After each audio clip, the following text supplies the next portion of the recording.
descrever a mulher como aquela que limpa, que cuida, que gerencia a casa, que providencia, prepara a comida, cuida da gestão emocional dos relacionamentos, tá ali sempre preparada para ser suporte emocional e sexual do marido e ainda chamar tudo isso de amor, de instinto, é sem dúvida uma das conspirações e dos planos mais bem-sucedidos.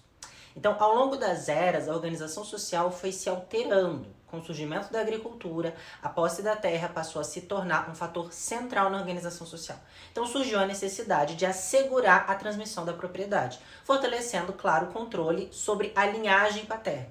Então a mulher passou a ser vista como reprodutora. Não só de reproduzir filhos, né, como disse a Lari, mas ser reprodutora também de um papel determinado, fixado. Então a mulher passa a ser garantidora da fidedignidade da herança. É importante sabermos que então os scripts de quais desejos são autorizados para uma mulher parte de movimentos históricos e econômicos. Era preciso controlar a capacidade reprodutiva feminina para que o homem tivesse controle, né, de para quem iria os seus bens, para que aquele filho fosse seu. Então ele precisava que a mulher só quisesse sexo dentro do casamento, que a mulher não tivesse controle sobre o poder reprodutivo e que também não partisse dela a decisão de gerar ou não uma criança. Sendo assim, né, preciso aniquilar o conhecimento da mulher sobre o seu próprio corpo, sobre o seu próprio poder reprodutivo, para que ela pudesse ter o corpo transformado em produto para o Estado. Na caça às bruxas, por exemplo, a ciência feminina, os conhecimentos foram apagados.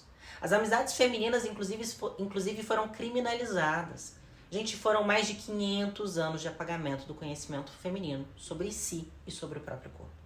A mulher, então, ela foi deixando de ser vista como um ser autônomo e passando a ser inserida na lógica da propriedade do marido ou do pai. Assim, o homem tinha um poder absoluto sobre a mulher e os filhos como representante do Estado. A família passa a ser um modelo de obediência e hierarquia, reforçando a dominação masculina. E a ideia de coletividade, que é tão importante para o feminino, né? Ela passa a ser abandonada para que na família houvesse apenas duas representações das identidades possíveis socialmente, o feminino e o masculino. Para que fosse mais controlado o espaço da educação das crianças, sobre quais espaços, desejos, atitudes eram permitidos e, principalmente se tratando das mulheres, quais eram proibidos. Então a família precisava ser nuclear, um representante do masculino e um representante do feminino, para que essa ideia fosse transmitida o quanto antes, para que parecesse mais natural possível. E as narrativas vão se consolidando também a partir da religião. Então, com a ascensão do cristianismo, a família passou a ser vista como uma instituição divina. E a ideia da mulher submissa e virtuosa, associada à Virgem Maria, passou a ser algo, então, que não podia ser questionado. A feminilidade, então, passa a ser definida pela maternidade e pelo trabalho doméstico, enquanto o masculino passa a ser associado ao mercado e ao sustento econômico. E eu não sei você, mas eu, enquanto mulher, às vezes sinto que é difícil me enxergar, me ver. Eu gosto do conceito da Lari Malafaia sobre o corpo bússola, principalmente porque, como eu falei para vocês agora há pouco, né, o nosso saber sobre os nossos corpos foram destroçados, apagados. E aí a Lari diz que para que a gente possa usar o corpo bússola, é preciso abaixar o volume dessa relevância toda que damos aos grandes outros.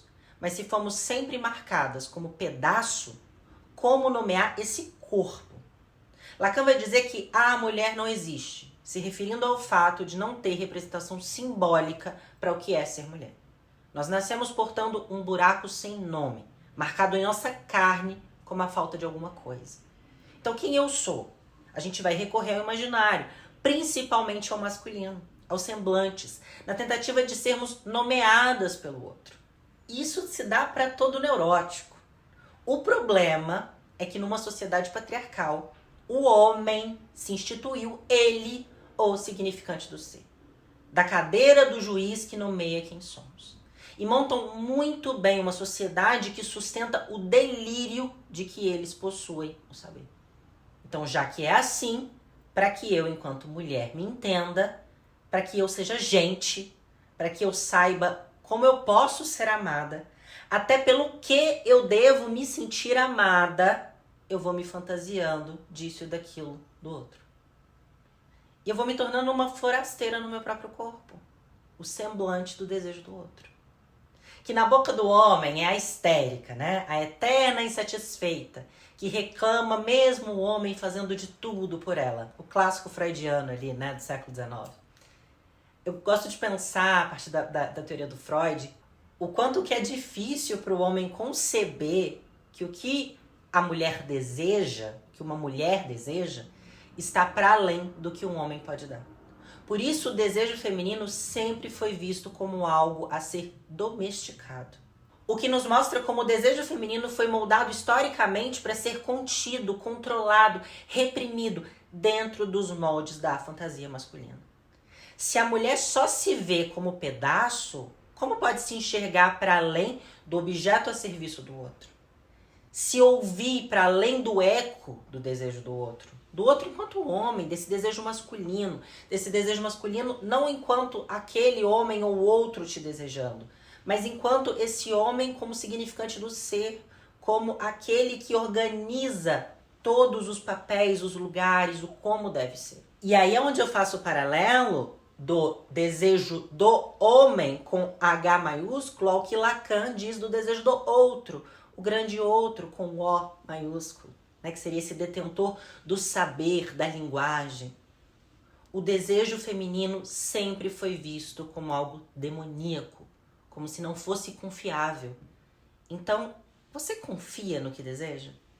Ou você depende da aprovação, da validação e da autorização do outro, que você julga saber mais que você sobre si mesmo?